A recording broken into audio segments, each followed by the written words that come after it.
ठाकरेंच्या बरोबर ज्यांनी कुळ कायद्यात आंदोलन केलेलं आहे तो कुणबी म्हणजे कुळ आहे. मराठा हा कधीच कुणबी होऊ शकत नाही, भूमिहीन होऊ शकत नाही, कारण ते काही ना काही ती 1 एकर 2 एकर जमीन त्यांची आहे. आणि जमीन नसली तरी उच्चवर्णीय असल्याचा अहंकार, क्षत्रिय अहंकार त्यांच्या मनात आहे.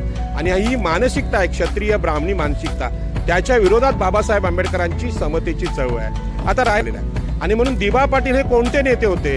तर ते हिंदुत्ववादी होते का, की समतावादी होते, विषमतावादी होते, की मनुस्मृतीचे विरोधक होते? हा प्रश्न नवी मुंबईला अजून कोणी सांगितलेला नाही. आणि म्हणून दिबा पाटलांचं नाव तर आंदोलनाचं होतंय, पण दिबा पाटलांच्या नावाला पहिला विरोध एकनाथ शिंदे या मराठ्यांनी केलेला आहे. त्यांनी ठराव घेतला शिडकोमध्ये आणि सांगितलंय की ते हिंदू हृदय सम्राट बाळासाहेब ठाकरेंचं नाव द्या. त्याला आम्ही विरोध केला की आम्हाला न्याय, इथल्या आगरी, कोळी, भंडारी, कुणब्यांना, ओबीसीना न्याय हिंदुत्वाने कधीच दिला नाही. आणि तो बाळासाहेब ठाकरेंनी पण नाही दिला, अटल बिहारी वाजपेयींनी पण दिला, अडवाणींनी पण नाही दिला. तो न्याय दिलेला आहे डॉक्टर बाबासाहेब आंबेडकरांनी. आणि परिस्थितीमध्ये लालबागच्या राजाची स्थापना आम्ही केली.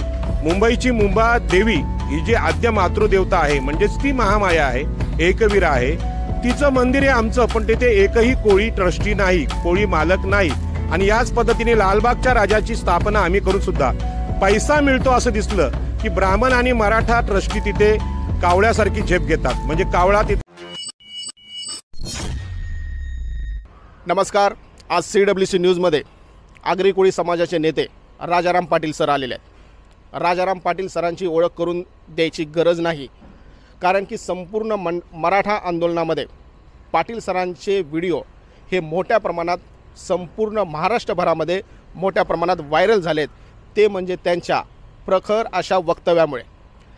सध्याला मराठा आरक्षणच्या संदर्भामध्ये जे काही GR आलेला आहे आणि GRच्या अनुषंगाने OBC आरक्षणावरती महत्त्वाचा करून काय काय परिणाम होणार आहे त्यावरतीच आज पाटील सरांसोबत आज आपण बोलणार आहोत. नमस्कार सर. नमस्कार सर. माझा पहिला प्रश्न असा आहे की आझाद मैदानच्या आंदोलनावरती महाराष्ट्र सरकारकडून जो जारांगे पाटील यांना जो GR काढण्यात आला, त्या हैदराबाद गॅझेटचा आणि सातारा गॅझेटचा OBC आरक्षणावरती काय आणि कशा रीतीने परिणाम होणार आहे?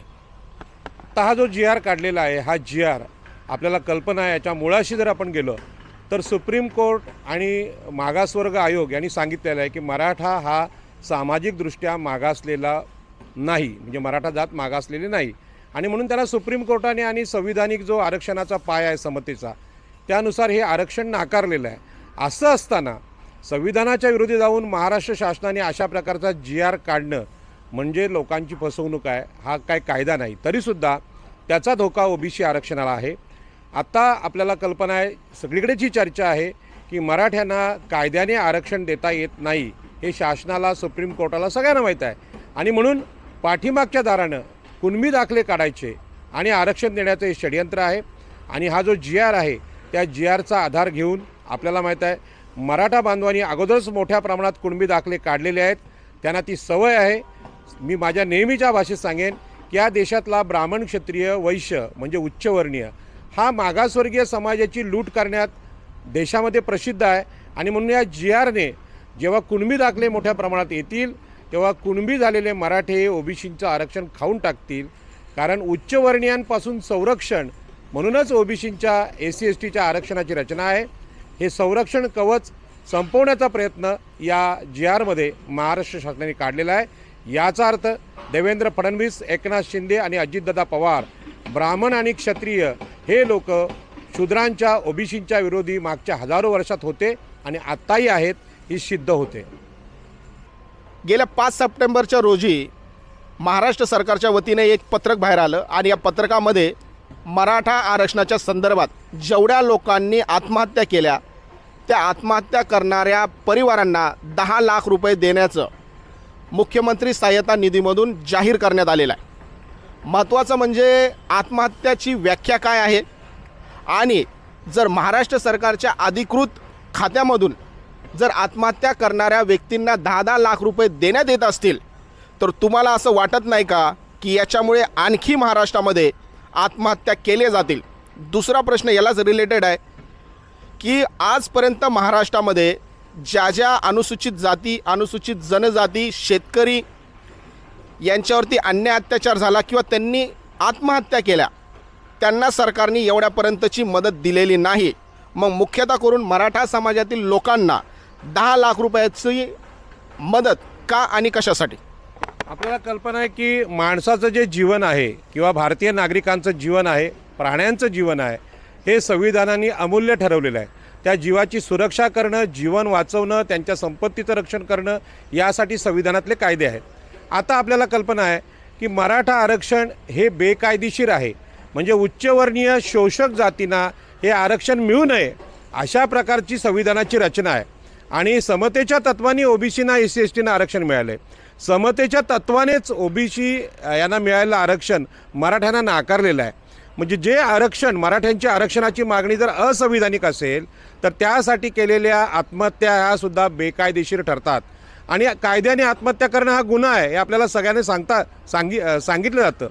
आणि असं असताना मराठा बांधवांनी ज्यांनी कोणी आत्महत्या केल्या त्या आत्महत्या रोखण्यासाठी समाजाचं काउन्सिलिंग करणं सरकारचं काम आहे. असं असताना आत्महत्या केलेल्या लोकांना नुकसान भरपाई म्हणून 10 लाख देणं म्हणजे आत्महत्यांना प्रोत्साहन आहे अशा प्रकारचं आहे. आणि हे प्रोत्साहन फक्त मराठा बांधवांनाच का हा पुन्हा प्रश्न येतो.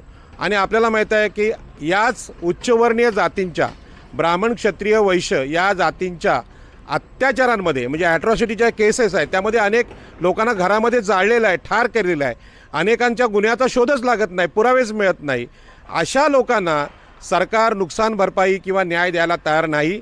याचा अर्थ मराठा आरक्षणाचं आंदोलन हे पुन्हा एकदा उच्चवर्णीय जातींचं आंदोलन आहे. आणि सत्ताधारी 150-200 आमदार मराठ्यांचे आहेत, डझनभर मुख्यमंत्री, उपमुख्यमंत्री, महसूल मंत्री त्यांचे आहेत. मग त्यांनी काही जरी केलं, गुन्हा जरी केला, खोटे कुणबी दाखले जरी केलं तरी शासन त्यांना मदत करते, सगळी यंत्रणा काम करते. अशा परिस्थितीमध्ये देश हा मनुस्मृतीप्रमाणे चालला आहे, संविधानाप्रमाणे चालण्याची गरज आहे हे मी महाराष्ट्राला जाहीरपणे सांगू इच्छितो. बोलता बोलता आपण बोलले की या महाराष्ट्राचे जेवढे काही मुख्यमंत्री झालेत म्हणजे सत्ताधारी पदं जी आहेत ती सगळी मराठा समाजाकडे आहेत. मग तसं पाहिलं तर भरपूर साऱ्या महानगरपालिका असतील, आमदारकीच्या जागा असतील किंवा घराणेशाही असेल, ही देखील ओबीसी समाजाकडे आहेच ना. मग एवढं सगळं असून देखील आजच्या घडीला देखील ओबीसी समाज हा झोपलेला आहे असं तुम्हाला वाटत नाही का? कारण की मंडल आयोगाच्या टायमाला याच ओबीसी समाजाने मंडल आयोगाच्या विरोधामध्ये कमंडलच्या यात्रेमध्ये सहभाग घेतलेला आहे. ॲट्रॉसिटी रद्द करा म्हणून ओबीसी समाजाने देखील आंदोलन आणि मोर्चे केलेले आहेत. आणि आजच्या घडीला मराठा समाज हा ओबीसीमध्ये येतोय. एवढं सगळं होत असताना देखील ओबीसी समाज हा आजही झोपलेल्या स्थितीमध्ये आहे का असं वाटतंय का तुम्हाला? बघा, मुळात ओबीसी आरक्षण किंवा SC STचं आरक्षण हे आपल्याकडे फुले शाहू आंबेडकर यांनी जागृती करून आणलेली गोष्ट आहे. आणि इतिहासात गेलात तर बुद्ध, चार्वाक आणि महावीर यांनी ही जागृती केली 2000 वर्षापूर्वी. परंतु याच्या विरोधात जो ब्राह्मणवाद आपण म्हणतो सतत कार्यरत आहे.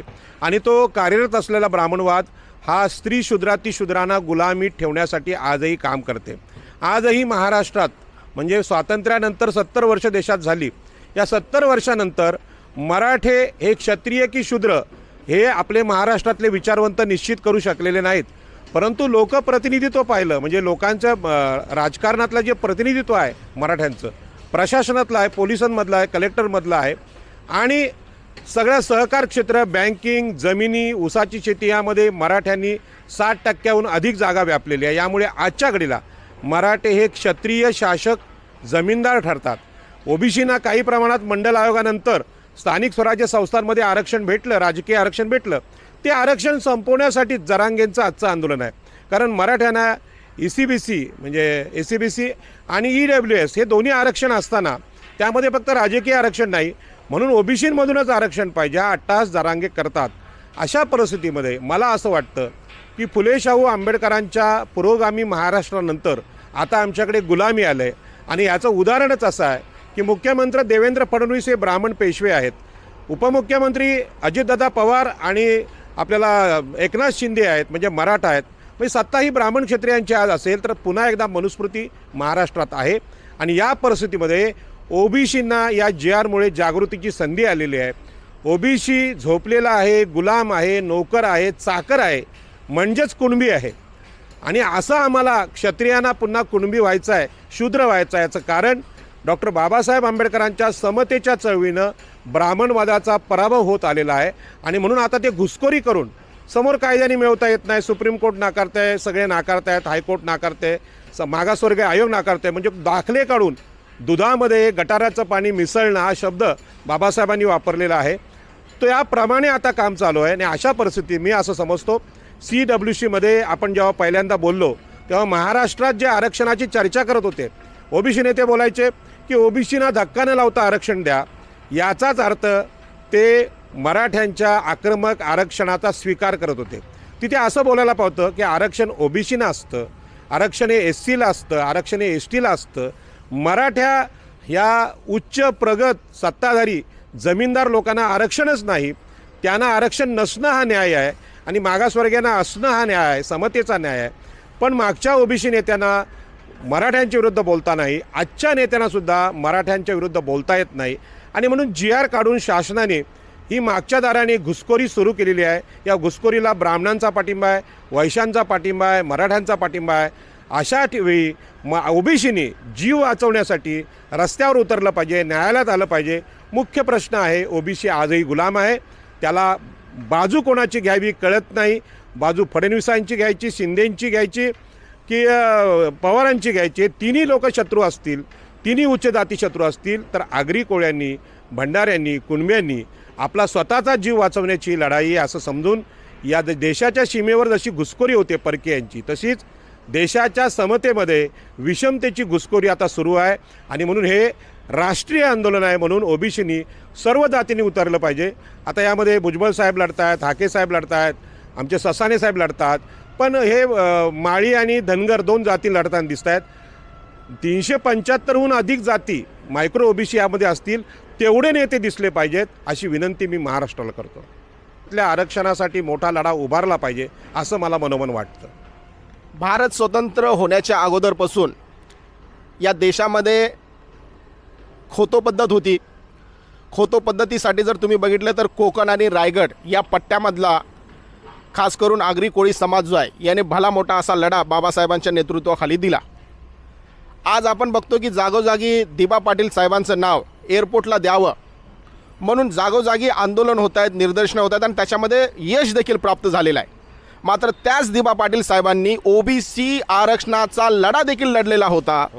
याला मात्र ओबीसी नेते असतील, स्थानिक पातळीवरील कार्यकर्ते असतील, विद्यार्थी असतील किंवा महिला असतील, हे दिबा पाटील यांचा ओबीसीच्या संदर्भामधील दिला गेलेला लढा असेल, त्यांचं योगदान असेल, या गोष्टी मांडताना का आपल्याला दिसत नाहीत? मी स्वतः आगरी समाज शेतकरी प्रबोधिनीचा अध्यक्ष असल्यामुळे यावर जबाबदारीने बोलू इच्छितो. आपल्या प्रश्नामध्ये एक महाराष्ट्रातला मोठा प्रश्न समोर आला म्हणून त्यावर पहिल्यांदा बोलतो. आपल्याला कल्पना आहे की मराठे किंवा जरांगे असं सांगतात की आमचे कुणबी दाखले गॅजेटमध्ये सापडले म्हणून आम्ही आता कुणबी झालो, शूद्र झालो, आता आम्हाला ओबीसी आरक्षण द्या. परंतु कुणबी आणि मराठा यातला जो भेद आहे तो खरं म्हणजे कोकणातल्या खोती विरोधी आंदोलनाने डॉक्टर बाबासाहेब आंबेडकर आणि नारायण नागू पाटील म्हणजे बाबासाहेब आंबेडकर हे संविधानकार आहे, म्हणजे आरक्षणाचे खरे म्हणजे जनक आहेत, त्यांनी इथे मांडलेलं आहे. त्यामध्ये असं आहे की आगरी, कोळी, भंडारी आणि कुणबी ह्या जाती कोकणामध्ये मराठा आणि ब्राह्मण लोकांबरोबर जमिनीसाठी लढल्या आणि त्यांना कुळ म्हणून जमिनीचे अधिकार भेटले. आता कदाचित आपल्याला माहीत आहे की राष्ट्रीय ओबीसी महासंघ असं सांगतोय की बाबा या GRने ओबीसीना काही फरक पडणार नाही, कारण महाराष्ट्रातल्या कुणब्यांना मराठा आणि कुणबी यातला फरकच माहीत नाही. तो फरक माहीत आहे कोकणातल्या कुणब्यांना, ज्यांनी सावकार आणि जमीनदार यांच्या विरुद्ध कुळ म्हणून संघर्ष केला आहे.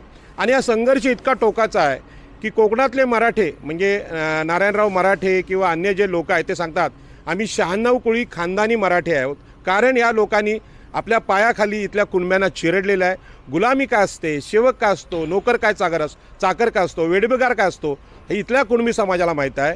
आणि म्हणून आगऱ्यांच्या बरोबर ज्यांनी कुळ कायद्यात आंदोलन केलेलं आहे तो कुणबी म्हणजे कुळ आहे. मराठा हा कधीच कुणबी होऊ शकत नाही, भूमिहीन होऊ शकत नाही, कारण ते काही ना काही ती 1 एकर 2 एकर जमीन त्यांची आहे.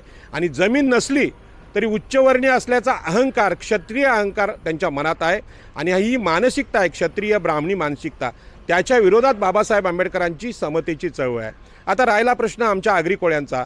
आम्ही लोकनेते दिबा पाटलांचं आंदोलन मागच्या 4-5 वर्षात चालवलं, लाखोंचे मोर्चे निघाले आणि अचानक या आंदोलनानंतर आता ओबीसींचा विषय महाराष्ट्राच्या पटलावर आलेला आहे. आणि म्हणून दिबा पाटील हे कोणते नेते होते?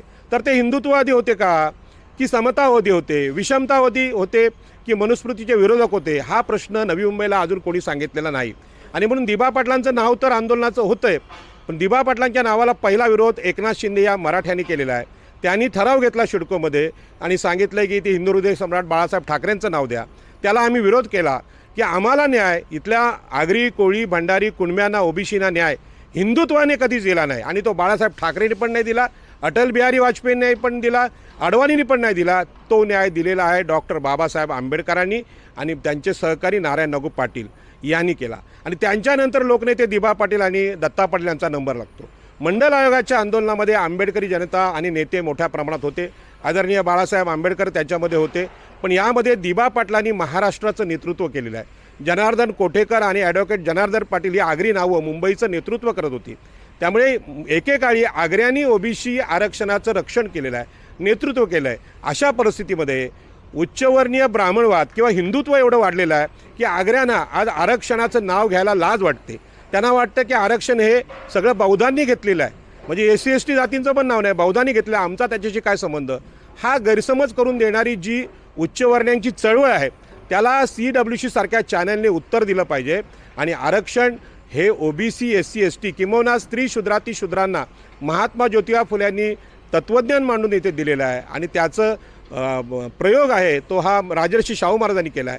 आणि आपल्याला कल्पना आहे की बाबासाहेब आंबेडकरांनी ते संविधानात आणलं. आणि स्वातंत्र्यानंतर जी चळवळ आहे ती दिबा पाटलांची फक्त आर्थिक चळवळ नाही, 12.5% भूखंड देण्याची चळवळ नाही, प्रत्येक घरामध्ये करोडपती बनवण्याची चळवळ नाही, तर स्वातंत्र्यानंतर OBC आरक्षणाची अंमलबजावणी मंडल आयोगानुसार कशी व्हावी यासाठी दिबा पाटलांनी काम केलेलं आहे.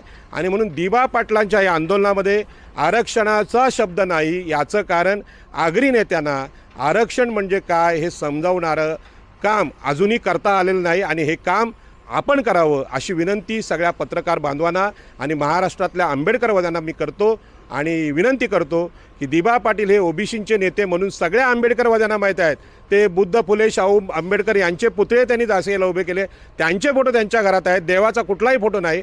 असा महान नेता जो डॉक्टर बाबासाहेब आंबेडकरांच्या नंतरच्या दुसऱ्या फळीतला आहे त्याला जगासमोर आणणं हे आपलं काम आहे. आगरी कोळी समाज हक्काने आणि गर्वाने ही टोपी घालतो. मात्र याच टोपीला रिलेटेड गेल्या काही दिवसापूर्वी जर तुम्ही बघितलं लालबागच्या गणपतीच्या कार्यक्रमामध्ये खास करून आपले आगरी कोळी बांधव त्या ठिकाणी गणपती दर्शनाला गेलेले होते. मात्र आगरी कोळी समाज जो खास करून या मुंबई असेल, नवी मुंबई असेल, कोकण पट्ट्यातला राजा आहे, ज्यांच्या जमिनीवरती ही मुंबई वसली, त्याच माणसांना टोपी घातलेली असताना देखील धक्के मारून बाहेर काढणं हे किती योग्य वाटते? आणि एवढं सगळं होऊन देखील आगरी कोळी समाज हा शांतच आहे.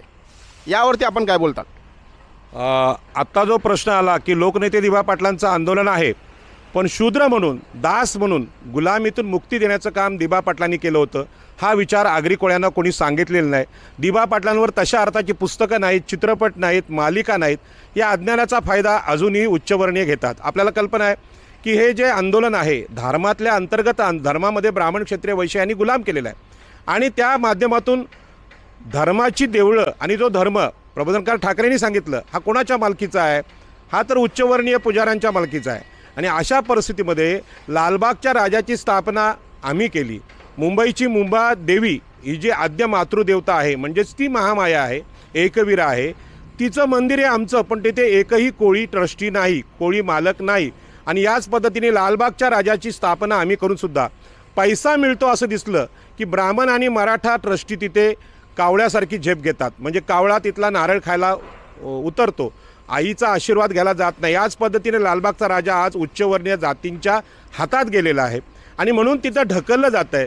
पण हे उच्चवर्णीय जे हिंदू आहेत, ब्राह्मण क्षत्रिय वैश्य, हे आमचे शत्रू आहेत. ही भावना आम्ही आमच्या पुढाऱ्यांनी लोकांमध्ये निर्माण केली, म्हणजे नारायण नागूंनी केली, दत्ता पाटलांनी केली, दिबा पाटलांनी केली. पण त्याचा प्रचार, धर्माचं जे अतिक्रमण ते देशात सध्या वाढलेलं आहे, त्यामुळे थांबलेला आहे. आणि म्हणून हा अपमान तिथे झालेला आहे. हीच वेळ एकविरा कारला देवस्थानांचा, पण त्या पैशावर आमचा अधिकार नाही, सुधारणा नाहीत, काही नाहीत. आणि तिथेसुद्धा धक्के मारून तिथून बाहेर काढलं जातं. धक्के खातोय ओबीसी, आगरी, कोळी, भंडारी. हा धक्के का खातोय? हे मनुस्मृतीचे धक्के आहे. हे सांगणारा नेतृत्व नसल्यामुळे आज आमचे लोक तिथे मुंबईत अपमानित झालेत. पण मी सोशल मीडियाला धन्यवाद देईन की याचे व्हिडिओ व्हायरल झाले आणि कोळी बांधवांना जाग आली आणि ते सांगायला लागलेत की तो राजाच आमचा आहे आणि आम्हीच राजे आहोत या समुद्राचे, दर्याचे राजे आहोत आणि आमच्याच दुनियामध्ये, आमच्याच राज्यामध्ये आम्हालाच धक्के मारून कोणी बाहेर काढत असेल तर आम्ही तो सहन करणार नाही. आणि म्हणून लवकरच आम्ही जसं बौद्ध लेण्यांचं आंदोलन, बौद्ध वाचवण्याचं आंदोलन नवी मुंबई विमानतळात घेतलं, यामध्ये आगरी, कोळी, भंडारी लढले. कारण इथल्या गॅजेटचा इतिहास आहे की 2500 वर्षापासून आम्ही इथले भूमीचे आंतरराष्ट्रीय रक्षक आहोत. छत्रपती शिवाजी महाराजांच्या आरमाराचे रक्षक आहोत. मग इथली मंदिरं, इथली देवळं, इथला धर्म, ह्याच्या जागा आमच्या आहेत. आणि हे आंदोलन नवी मुंबईतसुद्धा सुरू झाल्याचं आपल्याला पाहायला मिळेल. याच पवित्र जागेतून ते सुरू होईल याची खात्री मी देतो. आणि आज नाही उद्या आमचा धर्म कोणता? मातृसत्ताक स्त्रियांना अधिकार देण्याचा की पुरुष सत्ताक या देशातल्या ओबीसी, SC, ST यांना गुलाम करण्याचा, याचा ठोस निर्णय हे लोक घेतल्याशिवाय राहणार आहेत याचा मला पूर्ण विश्वास आहे. जाता जाता शेवटचा प्रश्न आहे सर, की साध्या आणि सरळ भाषेमध्ये लोकांना समजेल असं, जर मराठा कुणबी यांचं प्रमाणपत्र घेऊन जर ओबीसीमध्ये आले तर ओबीसी समाजाला शिक्षण, नोकऱ्या आणि राजकारणामध्ये कशा रीतीने धोका किंवा धक्का बसू शकतो हे जरा तुमच्या भाषेमध्ये समजून सांगा. आता तुम्ही पाहिलं की शिक्षण आणि नोकऱ्यांमध्ये, सरकारी नोकऱ्यांमध्ये मराठा आणि ब्राह्मणांनी पूर्ण वर्चस्व केलेलं आहे. तसं पाहिलं राष्ट्रपती कार्यालय, पंतप्रधान कार्यालयामध्ये आपली तिथं काहीही ओबीसींची जागा राहिलेली नाही. आणि आज नवी मुंबईत हा व्हिडिओ होतो म्हणून सांगतोय की सिडकोचे MD कोण आहे, म्हणजे सिडकोचे डायरेक्टर कोण असतात, IAS ऑफिसर. तर आपले आगरी कोळी एकही, अजून आगरी कोळी समाजातून एकही IAS झालेलं नाही. हीच परिस्थिती नवी मुंबई आयुक्तालयामध्ये, आपला एकही IAS तिथे नाही. पण हे प्रशासनातलं, शिक्षणातलं, नोकरीतलं आरक्षण गेल्यात जमा आहे आज ह्या दाखल्यामुळे. सगळ्यात मोठा धोका आहे. जे काही 60-70 नगरसेवक आज नवी मुंबईत आहेत. आता मला माहीत आहे की माझे एक विद्यार्थी सागर नाईक हे ते महापौर झाले. त्याच्या अगोदर संजीव नाईक हे माझ्यापेक्षा मोठे आहेत, ते महापौर झाले. पनवेलला लोकनेते दिवा पाटील नगराध्यक्ष होते ओबीसी म्हणून. प्रशांत ठाकूर हे तिथले नगराध्यक्ष झाले. हे जे महापौर झाले आणि नगरसेवक झाले, याच्यामध्ये जरांगेचा अटॅक आहे ओबीसींचं राजकीय आरक्षण संपवणं. ते जर राजकीय आरक्षण गेलं तर इथली गावठाणं रातोरात विकली जातील, इथली घरंसुद्धा सिडकोच्या किंवा बिल्डरांच्या ताब्यात जातील. आणि हा धोका एकनाथ शिंदे जेव्हा नवी मुंबई म्हणजे ठाण्यामध्ये मंत्री म्हणून आले तेव्हा गणेश नाईक आणि एकनाथ शिंदे याचा संघर्ष समोर उभा आहे. गणेश नाईक रोज सांगतात की आमचं पाणी चोरलं, आमचे प्लॉट चोरले. पण त्यांना ओबीसी विरुद्ध मराठा, क्षत्रिय विरुद्ध ओबीसी या आंदोलनाची मांडणी करता येत नाही. कारण फुले शाहू आंबेडकर त्यांनी वाचलेत की नाही मला माहीत नाही, परंतु दिवा पाटील हे सगळ्या लोकांचे आदर्श आहेत. आणि जर हे कुणबी दाखले नवी मुंबईत आले तर आता जे नगरसेवक आहेत ते नगरसेवक अस्तित्वात नसतील, त्यांची राजकीय सत्ता संपलेली असेल. आणि ही महानगरपालिका जर मराठ्यांच्या ताब्यात गेली तर ती बिल्डरांना विकली जाईल. ही गोष्ट एकनाथ शिंदेंनी सिद्ध केली. गणपतीच्या अगोदर 15 दिवस सगळ्या गावठाणांना नोटीस आल्यात की तुमचं प्रत्येक घर अनधिकृत आहे आणि या निवडणुकीनंतर ते तोडून सपाट केलं जाईल आणि SRA नवी मुंबईचा होईल. तुम्हाला 10 एकरमध्ये गाव असेल तर 1 एकरमध्ये गाववाल्यांना ठेवतील, बाकीच्या जमिनी विकून टाकतील. हा धोका संपूर्ण नवी मुंबईला आणि महाराष्ट्राला आहे, देशाला आहे. याची जाणीव मी ओबीसी बांधवांना करून देतो. आणि सर्व शक्तीनिशी आपल्याकडे जे काय असेल ते सगळं घेऊन या लढ्यामध्ये जगण्या मरण्याचा प्रश्न म्हणून उतरा आणि देशाचं नेतृत्व करा. आरक्षण टिकवणं म्हणजे देशामध्ये समता टिकवणं आणि विषमता नष्ट करणं. जर समता टिकवली नाही तर हा देश गुलाम होईल. या देशावर पुन्हा एकदा मनुस्मृतीचं राज्य येईल. आणि जी अवस्था पेशवाईमध्ये आमची होती, अत्यंत बिकट अवस्था होती. आम्हाला जमीन, पाणी, जंगल याचे काही अधिकार नव्हते, बोलण्याचा अधिकार नव्हता. आम्ही सावकारांच्या पायाखाली तुडवले जात होतो, मारले जात होतो, आमच्या महिलांवर अत्याचार होत होते. आणि हे सगळं पुन्हा चित्र बघायचं असेल तर मनुस्मृती समोर आहे. जगायचं असेल तर आरक्षणासाठी, ओबीसींसाठी लढा. हा संदेश मी सगळ्या ओबीसी, मायक्रो ओबीसींना देतो. आणि SC ST भाऊ हे आपले सख्खे भाऊ आहेत. त्यातल्या त्यात बौद्ध बांधव हे आरक्षणाचे जाणकार आहेत, विद्वान आहेत. त्यांचं नेतृत्व घेऊन, त्यांचे विचार घेऊन आपण पुढील वाटचाल करावी अशी नम्र विनंती ओबीसी बांधवांना मी करतो. खूप खूप धन्यवाद. धन्यवाद. ओबीसी लीडर यांची नावं घेतली, त्याच रिलेटेड क्वेश्चन आहे की जर मराठा समाजाला ओबीसीमधून जर आरक्षण मिळालं तर त्याचा आरक्षणावरती काय परिणाम होईल पहिली गोष्ट. दुसरी गोष्ट, OBCमध्ये 27% आरक्षण आहे आणि या 27% आरक्षणामध्ये देखील पार्ट आहेत, म्हणजे OBC 19%, त्याच्यानंतर NT, ABC आणि VGNT. जरी कुणबी किंवा मराठा हा OBCमध्ये आला तर तो डायरेक्ट 19%मध्ये जाईल, बरोबर. बाकीचे जे भटका विमुक्त समाज जो आहे त्यांना कुठल्याच प्रकारचा धक्का लागणार नाही. मग लक्ष्मण हाके किंवा ससाने असतील यांच्या त्या आरक्षणाला धोकाच बसत नाही, मग तरी देखील ही लोक OBCच्या आरक्षणासाठी किंवा हक्कासाठी आणि मराठ्याला खास करून विरोध करण्यासाठी का लढत आहेत. आता बघा, आरक्षणाची लढाई अशी आहे की आता तुम्ही OBCच्या अंतर्गतले जे विभाग आहेत ते सांगितलेत, परंतु हे जे आरक्षण आहे OBC SC ST या तिघांचं आरक्षण आहे हे आता धोक्यात आहे. याचं कारण सांगतो की आरक्षण ही संकल्पना समतेची आहे. आता विषमतावादी असलेले उच्च जाती आहेत, ब्राह्मण, मराठा, वैश्य. आता ब्राह्मणसुद्धा EWSमध्ये आलेले आहेत, म्हणजेच ते खरं म्हणजे EWS आरक्षण हे असंविधानिक आहे. आरक्षणाची जी मर्यादा होती 50%ची त्यामध्ये ओलांडलेली आहे. ACBC आरक्षणसुद्धा टोटली आरक्षणाच्या विरोधात आहे आणि मराठे जरी 19%मध्ये आले तरीसुद्धा एकूण आरक्षणाला धोका आहे. आणि आताचा GR यासाठी धोकादायक की कुळातील नातेसंबंधातील लोकांचे दाखले घेऊन कुणबी दाखले देण्याचा हा प्रयोग इथे शासनाने केला आहे. पण हाच प्रयोग एखाद्या मराठ्याने आदिवासी मुलीबरोबर मुद्दामून लग्न केलं आणि तिच्या नातेसंबंधाने आदिवासी दाखला काढला तर STचं आरक्षण पण जाणार आहे, SCचं पण जाणार आहे. आणि म्हणून आता समजा हे ससाने लढतायत किंवा हाके लढतायत, हे लढतायत त्यांना त्या धोका कळला असेल म्हणून लढतायत, त्यांचं मी स्वागत करतो. पण हे पण सांगतो की आता आरक्षणाचे लाभधारक SC ST आणि OBC यांनी एकत्र एल्गार केला पाहिजे.